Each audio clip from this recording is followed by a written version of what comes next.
Over to this one instead. How's everybody doing tonight? Make your way in here and I'm going to talk your ear off for a little bit, all right? Well, I first want to welcome you all to the Red Shoe Gala. My name is Hannah Klein. I'm a reporter at WCHS Eyewitness News, and I am truly honored to be invited back for my second year here with the Ronald McDonald House Charities of Southern West Virginia. Now, I'm going to first start with this one. I'm going to get a little sappy if that's okay. So these staff members and volunteers have truly provided a place of comfort and care for families with their critically ill or injured child. Now, Ronald McDonald House holds just a big spot in my life.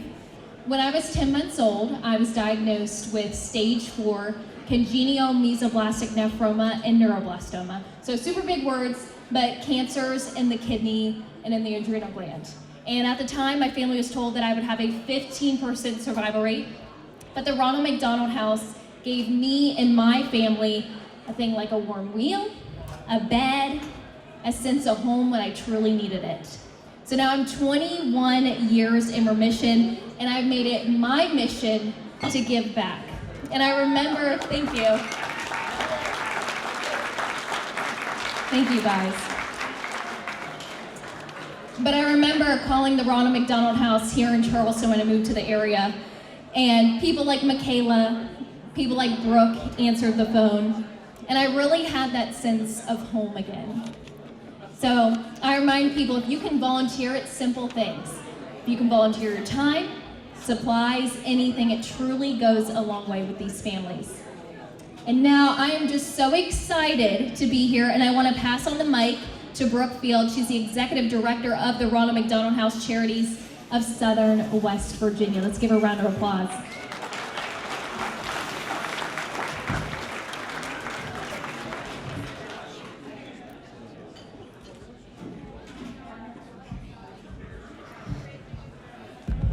Good evening, everyone. Let me put this back in here. Okay, can everyone hear me okay? I know we've had a little bit of sound issues tonight. Good? Awesome. So good evening, everyone, and welcome to Red Shoe Gala Winter's Eve. At the Ronald McDonald House, we are dedicated to providing essential services that remove barriers, strengthen families, and promote healing when children need it. Did you know that 1 in 8 babies in West Virginia are born preterm, and over half of our counties are maternity deserts? That means people have to travel for their health care. So, at RMHC, 4 out of 5 families that we serve are in the neonatal intensive care unit. They're our tiniest little babies. And we are seeing our numbers rise every single year. So, as we gather here tonight, it is your generosity that enables us to extend our reach and help more and more families every year. Together, we can create a world where every family has what they need and they have the best health outcome for their child. In a moment, you are going to hear the incredible journey of the Mullins family from Hart, West Virginia, which is very appropriate. They stayed with us for 14 nights in 2023. And as you listen to their story, I invite you to use a text link that you just received and help us fund our mission tonight. You are going to see 4 recommended levels to give, starting at one night for $126, all the way up to helping fund all 14 of our guest rooms for an entire week. Tonight, our goal is to raise $25,000, which will fund 1 full month for every family that needs us at the Ronald McDonald House. Your contribution at any level makes a tangible difference in the lives of families that face some of their most challenging times. By funding the mission tonight, you are directly supporting the essential services that will keep families close when they need it. Thank you for believing in the power of our community and for standing with us as we continue to ensure that our very smallest patients in West Virginia have the access to the health care they deserve with their families right by their side. Let's make a difference tonight in the lives of West Virginia families one night at a time. Thank you.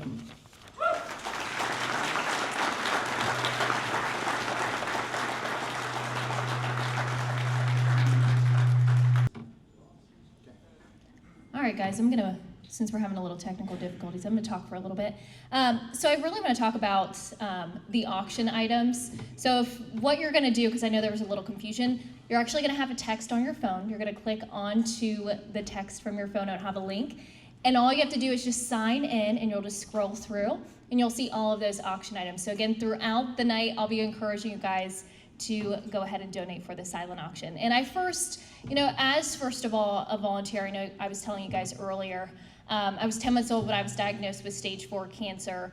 And I know the Ronald McDonald House was such a big part of my life. And I know I was so young when I went through that, but they provide a sense of home for these families. So moments like these, it's that breath of fresh air for these families. So I just want to give all of these volunteers, people like Brooke, Michaela, I want to first give them a round of applause because they are absolutely incredible. Let's give them a round of applause right now.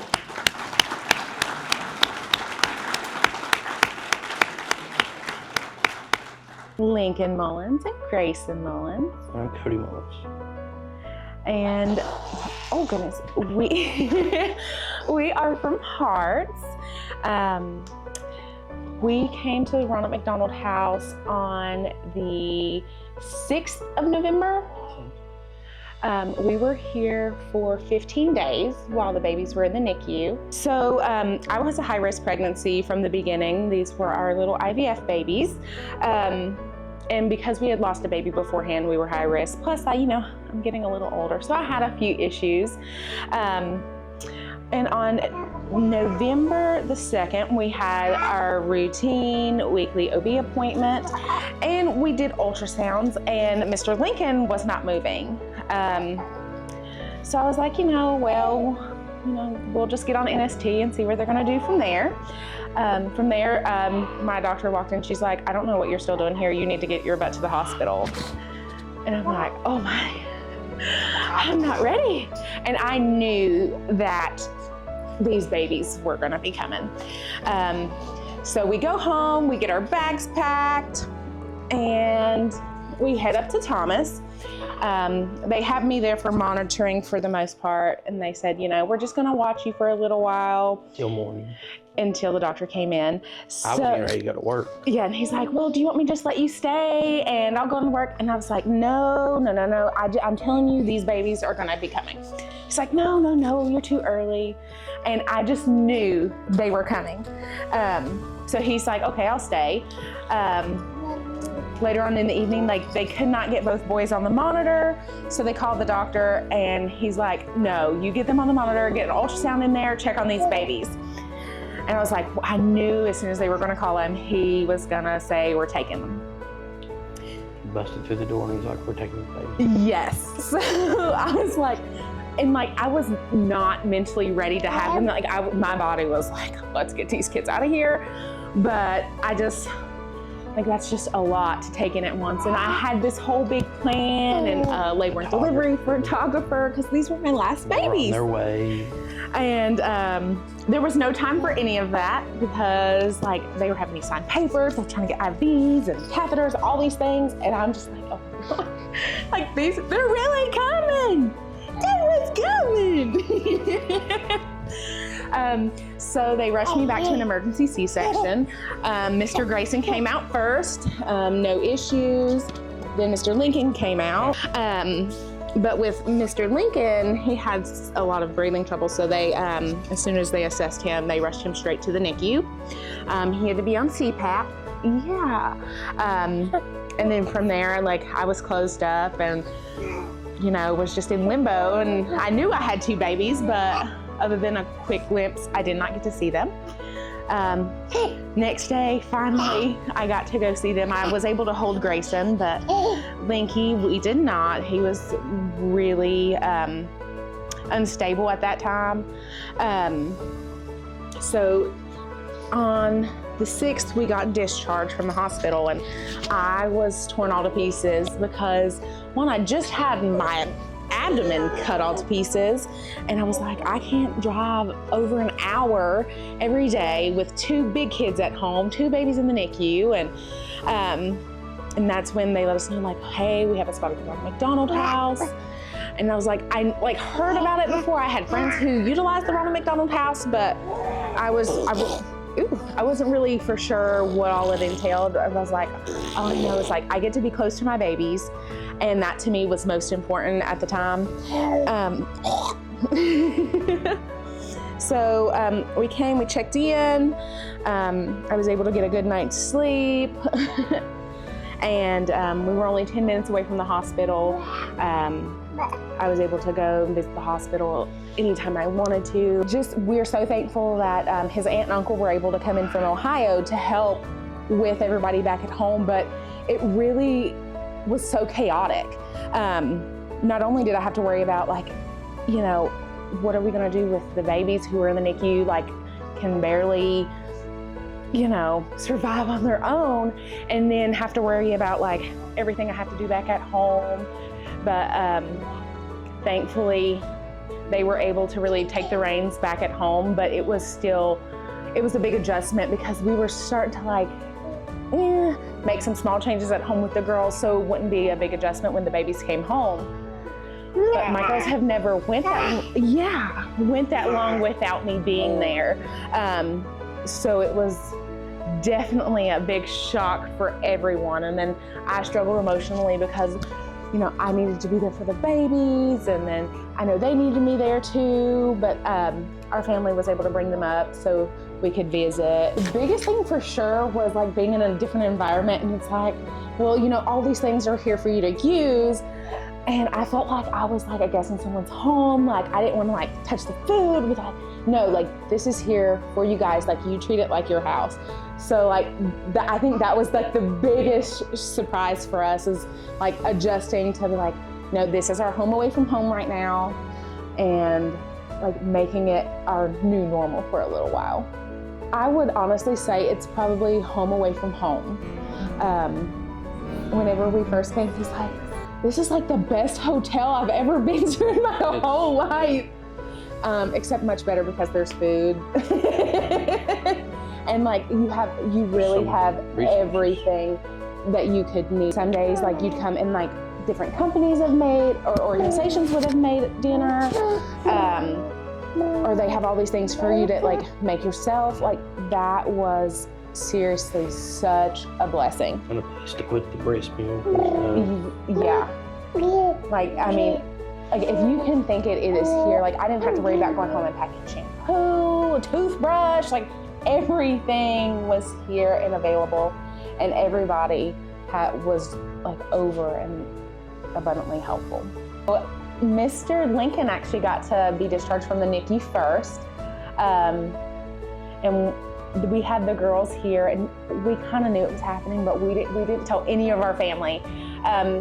His cousin brought the girls up, and like we just said we're gonna have a little sleepover, and they were so excited about it. I went to the hospital and we had our visit with both of them, but we packed Winky up and we brought him back here. And seeing my girls hold them for the first time, my youngest daughter, Kendall, to make it fair for both of them, Kendall, she's the youngest girl, so she got to hold him first since he was the youngest, and Braylee, since she's the oldest, she was gonna get to hold Grayson first.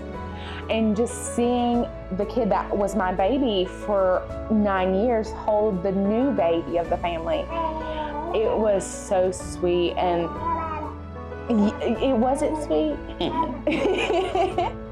I mean, it was such a surreal moment because she was so worried about not being the baby of the family anymore. And she hates being the middle child, even though she's never been a middle child before. But it was one of the most beautiful moments. And then when we got to bring Grayson, we had nobody with us. So we got to come back, get everything together, down to like washing everything that we had dirty and packed the car up. And like we said our last goodbyes before we got to go home. Before actually having to utilize the Ronald McDonald House, like you hear about it, you see people talking about it, but you don't really understand the depths of what they do and how they help. And so now anytime I go to McDonald's, I'm like, no, round up. Anytime anyone asks, it's like, well, what kind of things do you support? I'm like, no, the Ronald McDonald House. And they're like, well, why? I'm like, you really don't understand. Like, this is a place for families to go for free. Like, do you know how expensive hotels are? And like, we were there over 2 weeks, but some people are here months and months. And a friend that was here for almost a year. Yeah, she was here almost a year. When we were here. Yeah, whenever their babies are sick and it's one less thing they have to worry about instead of going home and having to commute back and forth. They're that close to the hospital. They have food to eat. They have resources to wash their clothes. And I mean, down to laundry soap. They don't even have to worry about laundry soap. Everything is here, and it's because of people donating their time, donating their money, donating toiletries, so that people like us and those who have had to utilize the Ronald McDonald House before, I will, like I said, I will never like hold any other charity as highly as I do the Ronald McDonald House.